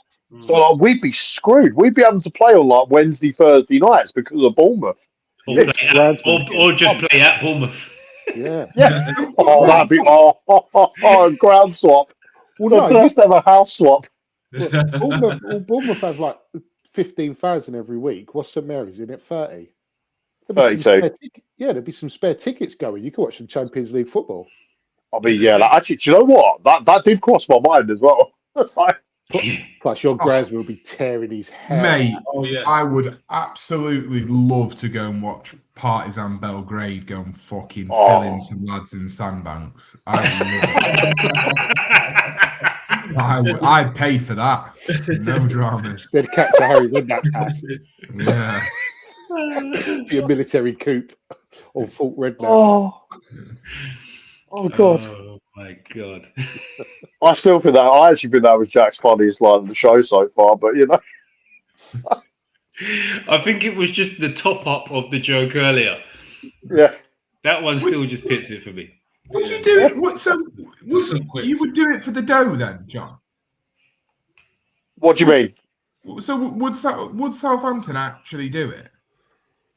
I don't know. Like, I mean, I assume it's because proximity-wise, we must be the nearest ground that meet regulation. But what does that mean? It doesn't mean you get to have your stadium though, right? But yeah, I mean, I'm sure we must benefit financially from that. Yeah, but how much would you need to benefit to have that to happen? I don't know. I mean, if they're in the bottom six of it by the last game, let us have a go for one of them. I don't know. Like, that would be good, though. To be fair, that would be amazing. Like, but it must be some form of compensation for that, because obviously, like when Arsenal were at Wembley, they had to pay to be at Wembley. So surely, if Bournemouth are going to St Mary's, there's going to have to be some kind of fee involved. Yeah, 100%. Because the fact is, you either lose a shitload of Champions League money and get removed from the competition, or you borrow a stadium to stay in it. Yeah. Mate, imagine if they had imagine if like it went out and got to Wembley, they wouldn't even like fill the away allocation in Wembley. No. Yeah, sure. They'd just do like the middle tier. The rest of it would be be like the Conference League final. Damn. Actually, that's brutal that the Champions League final. Like, I was seeing Arsenal only got like 16,000. It's like every final. Every final is absolute farce. Yeah, that's because the rest of them won Arteta out anyway, so it doesn't matter. True. Okay, right. Into the next. Football Writers Awards were this week. Bruno Fernandes got the Football Writers Player of the Season. Who would people in here have given their Player of the Season? I don't know why these all look like Lynx bottles, by the way. This is just like a Apollo with Player of the Season written on the front. It's a disgrace there's no champagne. Yeah. Or there's not like a trophy of a dude kicking a ball. Yeah, what is it? Is there something inside these things? Does anybody know? Nah, I don't think they are. It's like a giant Kinder egg. I've got me, It's a video of one being opened, but it looks extremely AI. So I'm imagining they don't actually open. No, I don't think they open. I've never seen them open. Imagine being voted the best and you essentially get a paperweight. Like, that's fucking embarrassing. That's like a bollard, you know, when you get the tan centres and the thing comes out of the ground. Yeah. That is essentially what you win for being voted the Player of the Season. I don't think that is. I think that's man of the match. I don't know what this picture is. I'm sure that's man Player of of the the Season on it. You get that? It literally says. Yeah, I've seen them. No, you get that. It's the same thing, yeah. Man of the match. No, but I know what Samir means, yeah. The award shows, you get Player of the Season at award shows. You don't get that. Yeah. Whoever's mocked this up, they've mocked up a fucking few of them. So they've got a lot of time on their hands, and I can tell you now, it was not me. We just put it out there, right? We get it. So I would have gone David Raya. But yeah, Bruno's done a. I said I would have. I would have.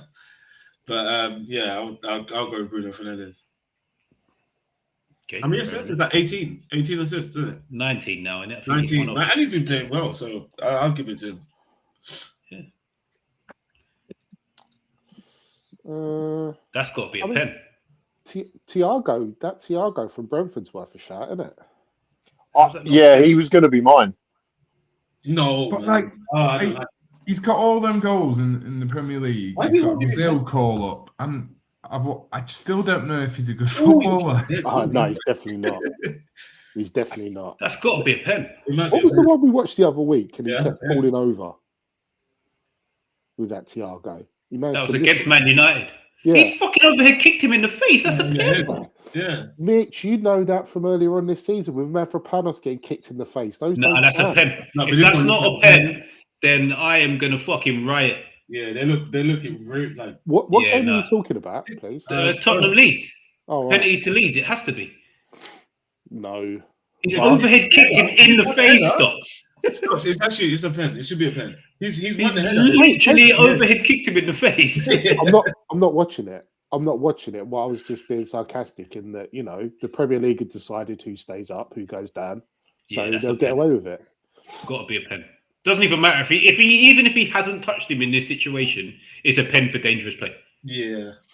He doesn't even have to touch him here. His foot, I don't know who that is. I think that might be Ampadu has jumped. And Udogi has gone to do I think it's Udogi. He's gone to do an overhead kick. He's going to the screen. He's going to the screen. It would be funny if it is given because, like I say, kind of taking my steam for another show, but Mavropanos got kicked in the face by an overhead kick this season and it weren't given. So it was just it will further back up my points about fucking shit. Oh, yeah, I've just had a look. Yeah, I genuinely can't believe he hasn't given that on field. They don't do it nowadays. Because that's so bad he hasn't given that on field. He's looking right at it as well. Yeah. For me, overhead kicks, when it's you're going to shoot on goal and it's literally the only way you can get a shot off, I'll give you a little bit more of a blah. But in that situation there's at least two or three other things he can do. Yeah. Is it like a clearance? Is he trying to clear it? Yeah. A clean overhead kick. I think you actually summarised that really well, Stocks, by just saying, is it like a clearance? It's like one. Someone's face. It's like one. It's a bit like an attempt of who even is that? He's cleared his face off of his a dog. Yeah. You know what? Is it a doggy? Do you know what makes this even dumber? It's Udogi who's left-footed and he's. I know that's Tell. Which is worse? No, because at least Tell's right-footed. If you was a doggy and you was left-footed and you're going for a right-footed kick in your own box, you're properly stupid. Can I just say as well, the refs had missed a chance to do something fantastic here because he could have gone after review. Do kicks in the face is a penalty. And it would have been magnificent, but sorry, gents. Okay, where were we anyway? So, we were on this. But this is big. This is a big moment right here. I don't care about this in a minute. David Tamir has been mentioned. Bruno Fernandes has got it from the football writers. Is anybody else throwing any more names out there? So I said Thiago just because he's got lots of goals, but I'm not sure he's a good footballer. I don't think. Yeah, but then you say that, but then Erling Haaland has got more goals. So he's a high footballer. If you're putting Thiago in there, Erling Haaland instantly trumps him because you can say the same thing about both players. And Erling Haaland is a miles better footballer. Yeah, I suppose I'd say Thiago would have overachieved, if you know what I mean. That's why I put him in there. Has anyone been consistently good? And I can. The more we say it, more like that, you can see why Fernando's done it because he's been consistently good throughout the year and affected a hell of a lot of games. Yeah. Who had a lot of games? Bruno Fernandes. On the same point, Raya's done the same. Who else? I can't think anybody who's had a proper standout year from. O'Reilly's had a pretty good year. Nico O'Reilly has. I think him Yeah. and He'll have probably young power, Thiago fall into one of the other brackets I wanted to talk about. All Go right. on, Calvert-Lewin, son. Oh, he's not great on pens. He scored. Well, he is. He just scored. Which is not great. He missed one of about 10 looking at the graphic that just came up. Yeah, score them all. The build up is Yeah, good. He scored stuff. He scored. I don't it's inconsequential. Ooh, that For looks bad. those that haven't known Stock very long, that is Stocky smiling right now. I'm not. As I say, it's inconsequential. Oh. Okay, Mitch, just check your phone for me, yeah? Oh, hello. That's all right. Terrible time for a dick pic, John. Yeah. Oh, no, awful. When they're that fabulous, there's never a bad time, Jack. I thought you had something to do.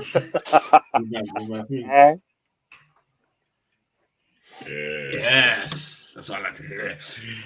That's what I like to hear. You are right though, actually, aren't you, about this season and not that many Yeah, it's not. like standout. I hate talking about keepers now. The overall quality of the league has just not been great. No, it hasn't. Oh my god! Do you know what? Yeah, the other day I was on the Rivals, and people were talking about, oh no, the league's actually a bit better. The teams at the bottom are better than they have been over the years. And I was like, yeah, I get it. The floor of the Premier League has come up. Yeah. We've got a team in every single European final. We look stronger than most of the European leagues at the minute. But the ceiling has also came down dramatically for me. Yeah, big time. Yes. Normally you've got 2 or maybe 3 standout teams that are just ridiculous. Like third will set the points tally of what Arsenal are going to win it on this season. And the other 2 will be 10 points further on. And we're not seeing any of that. I mean, it makes week to week, or in most cases, it makes for an entertaining competitive game, which I like. But when you look out for a standout team, you're like, yeah, you're right. It's contracted a little bit. Casemiro didn't renew his contract, but for the last 4 or 5 months, he's been like one of the best players in the league. He's been outrageous. He's got quite. Yeah, no, I agree. Look, mate, there's one of the best in the league. I don't want to praise them. Wait. Let's. I love this point, yeah, because if he had this form from the start of the season, he would be in the conversation. Yeah. So the spin-off discussion, away from Premier League Player of the Season, I have heard people legitimately trying to say that if Arsenal do the double, Declan Rice is in the conversation for Ballon d'Or. Which for me is fucking ridiculous. Mad. Listen, if you look at the stats between Declan Rice and Casemiro, and there's a conversation that they've had similar seasons, quality-wise. We're talking about. Sorry to do this again, Mitch. Check your phone. We're talking about Premier League and Champions League. That's Ballon d'Or. Doing it in the world. We're talking about all round. We're not talking about one league. Man United have played the least games in football history. Why does that matter? In football history. Like, they haven't had that many games. They just had Prem. Like, did he even play in the second round of the Carling Cup? Did he play in the third round of the FA Cup? I don't know. So he's just had Premier League.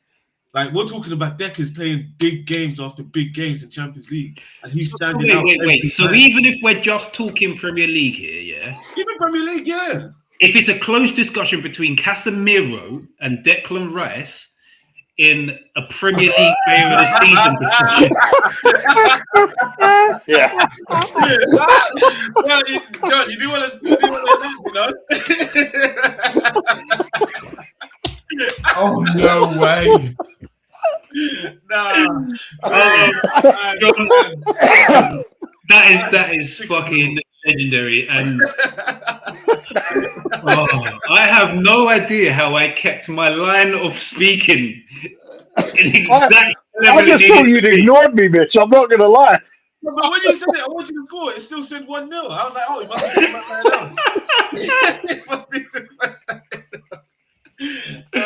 Oh, fantastic work, John. Love it. Screw you. That was love it. Yeah. So yes, Samir, you're wrong already.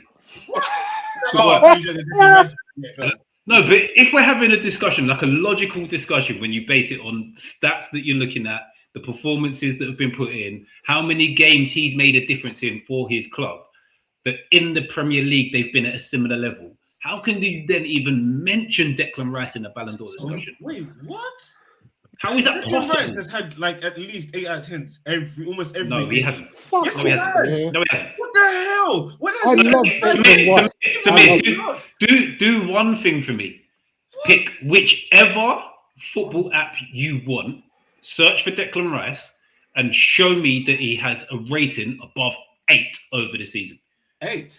You just said 8 every game, which means his rating must be over 8 across the 8 season. out of 10s, not the actual 8 point.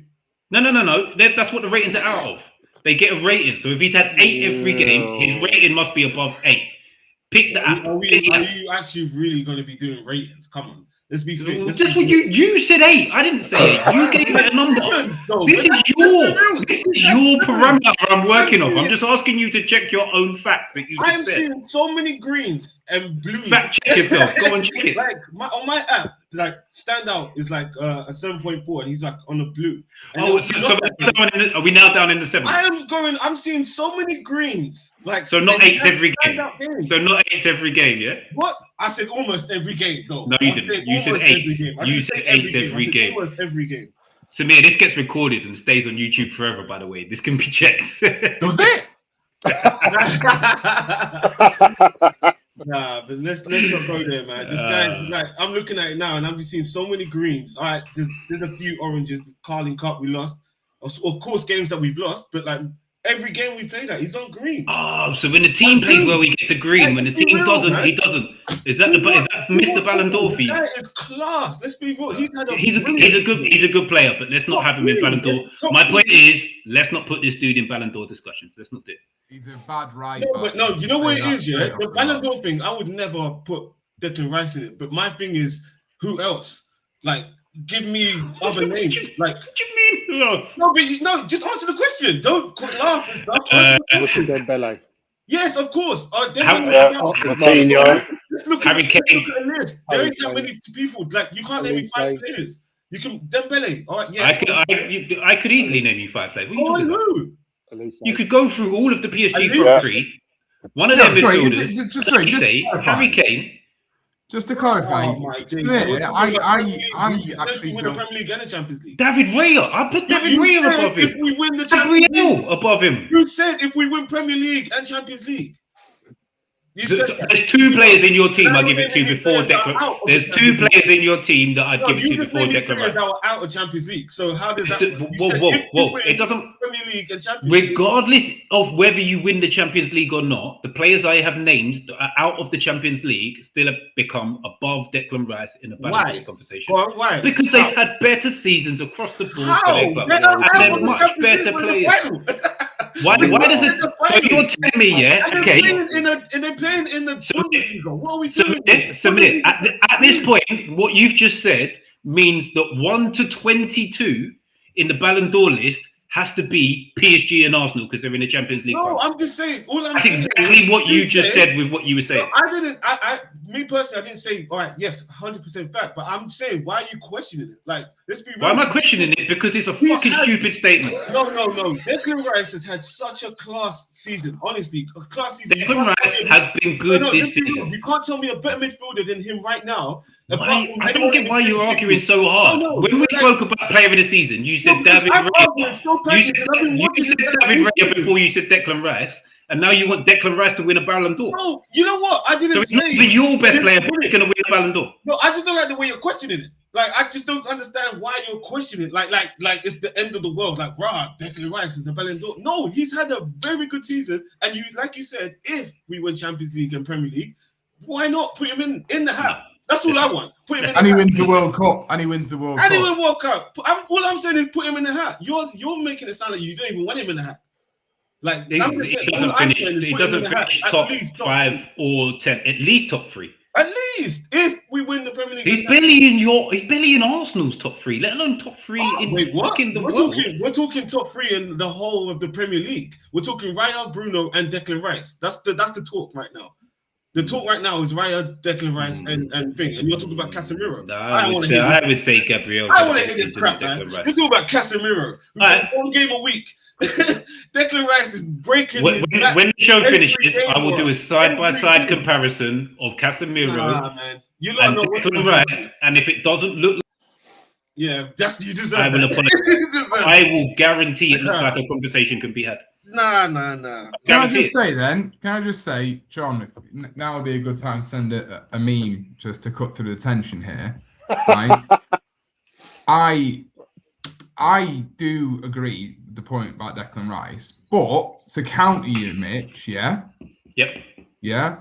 Why did he come second in the Football Writers Association then? Oh, he did. Oh, oh, he did. Oh, that's shocking. That's shocking. He did come second. Also, can I just say that. Harlan came third, so I kind of scuppered my own points straight away. But And some put his own point by saying David Raya when we spoke about player of the season. Yeah, so David Raya has not even come third. No, but I'm basing it off the talk of the actual player of the season. The writers and the actual player of the year, like the season, are different. But the talk are Bruno, Raya, and Declan Rice as like top three. They say So Fernandez got it by 28 more votes over Rice out of 900. So there was only a Nats cock in it. Yeah, so it's pretty close. Is that English? Football writers. Football writers, yeah. It's not like the end of the season. It's not like player of the season. I think he'll be in the running for it if they won Champions League and Premier League. But I think that would be fair. I don't think he'd win it though. I mean, would I rather watch fucking Doué or Declan Rice? I mean, I love England, but Doué. Yeah. Like, I think when Rodri won it, it's like it's going to be another 15 years until we have some fucking midfielder back in here. We want strikers for the next 15 years. Like, we've got some good ones. We've got João Neves playing at PSG. He's had a good season. But not winners. Their best midfielder though. Yeah, but no, I'm not saying that. I'm just putting one name. I'm saying not as winners, but like people that could actually be put in a hat. And then if PSG were to win the Ballon d'Or, the Champions League again for the second year, one of them could win it. Coutinho's class as well. Like, yeah, midfielders have got a shout this season. Probably a lot more than strikers at the moment. It's certainly not as bad a shout as I've seen some fucking guy say on Twitter that Musiala could win it. Oh, see, now we're taking a piss. When he's been injured 75% of the season. Now we're taking a piss. You might be giving He's been crippled for ages. What is going on here? You might as well give it to Casemiro at that point, honestly. That's Samir's burner account.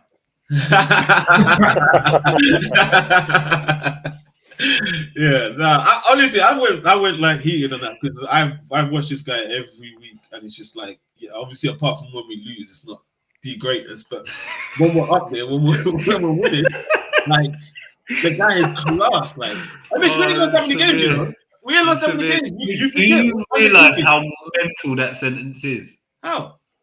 He's good apart from when we lose. You do realize that guys that win the Ballon d'Or are good regardless, yeah? Hi, can I just say something? Can I just say something? The losses, though. Like, are we looking at his performances in losses? Are we looking at that person's? And you got to remember, we haven't lost that many games. Like, we've lost 4 games in the Prem. He's third favourite with the bookies, you know. For Ballon d'Or? Yeah. That's crazy. I'd put money on it now that he doesn't finish top 5. Harry Kane's top. Dembele's second, and then Rice and Elise. I think Elise would have been higher if they won the Champions League. And then after that, there's actually quite a big gap: 3-1, 9-2, 5s, and then fifth favourite Lamela is 10-1. So what's the highest PSG player? Dembele. Is he not top? Why would he not be top? It's Dembele, and then it's let's not do this. The Georgian fella. That little jinky chap on the wing. Yeah, I'm dreaded. And then Ballon d'Or. Actually, Kvaratskhelia is quite a good chat. For sure. Well, he's fucked it. Well, not that he would have done much there, but he's not going World Cup, is he? I think that screwed him a bit. He's so good to watch. I worry for that right side of us. And then, it kind of makes a mockery of this. Mbappe's 7th on the list. Then Coutinho, and then it just goes ridiculously high after that. To be fair, though, David Raya is 66-1. So actually, if you think he's got a chance, he's the only keeper, isn't it? Lampon. By the way, Ballon d'Or is not like a competition that's like really important anymore, is it? Nah, Like in it's the not. like 70s and 80s, it was quite a It's sign not.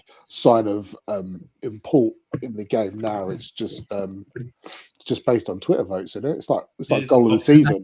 It's You a just popularity contest. Yeah, you just tweet in. It's madness. Some of them are madness. Like, but hey, You can't get it without winning it. Without like, if someone doesn't win a Champions League, you can't win a Ballon d'Or.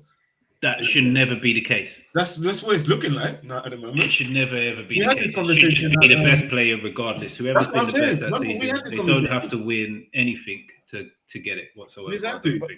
That's why it's lost its. It's felt like that for a long time, though. Yeah. Mm.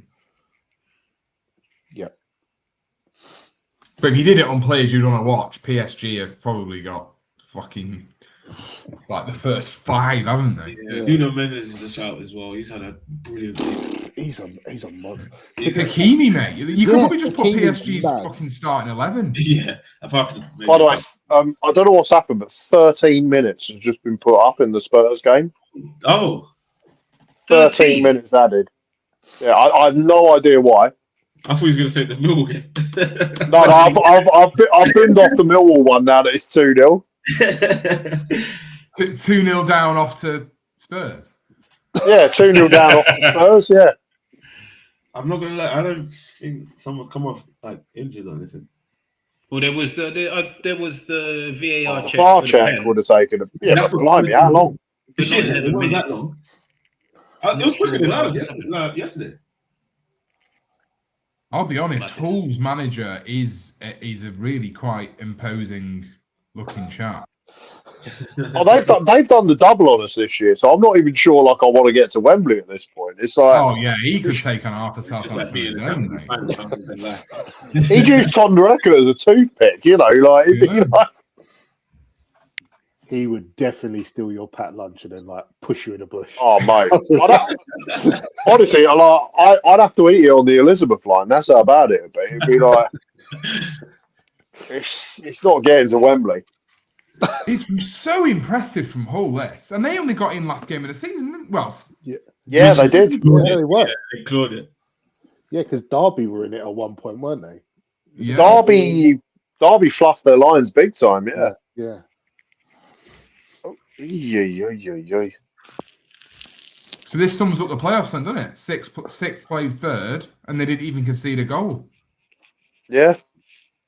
Sixth played third, didn't even concede a goal, and that's my whole thing about if you sneak in on the last game of the season, you have more momentum. The team in third who flapped it right at the end of the season. But that being said, I think 2010 was the last time sixth place won the Champo one.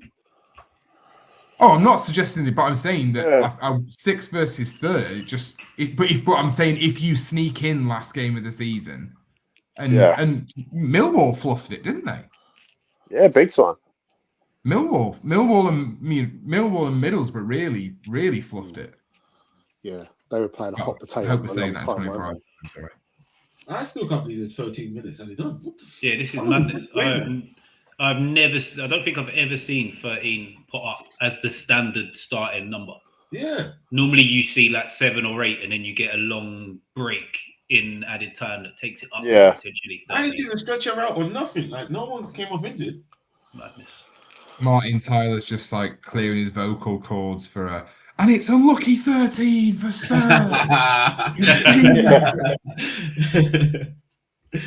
Yeah, he's probably got 4 or 5 of them written down, and he's like, "Which one shall I use if this happens?" You know what? Yeah, I think we need to speak about something else because I don't think this is helping Stocks at all. To be fair, the show's got less time left than injury time is. So, yeah, that's actually true. Yeah, our fate's already been dealt. I don't think it has, man. I don't think it has. Yeah, absolutely has. Absolutely has. Why have Sky flashed that up? Most goals conceded 90 minutes plus this season. Guess who's top? Yeah. Newcastle. Leeds. Oh, yeah. And then they added the 13 minutes. Yeah, cheers. Newcastle was second, though, Jack. So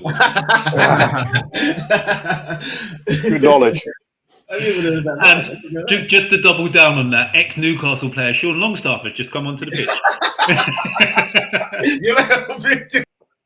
What kills me about this is how wildly behind what like you guys are from what I'm watching. Yeah, I'm a good 40 seconds behind you, I know. Yeah. Possibly more. John's watching post-match. They're back in the studio. What are you on about? They're interviewing Farker as we speak, mate. You know, like John, have you signed your old dear up to a 36-month Sky contract or something? You imagine.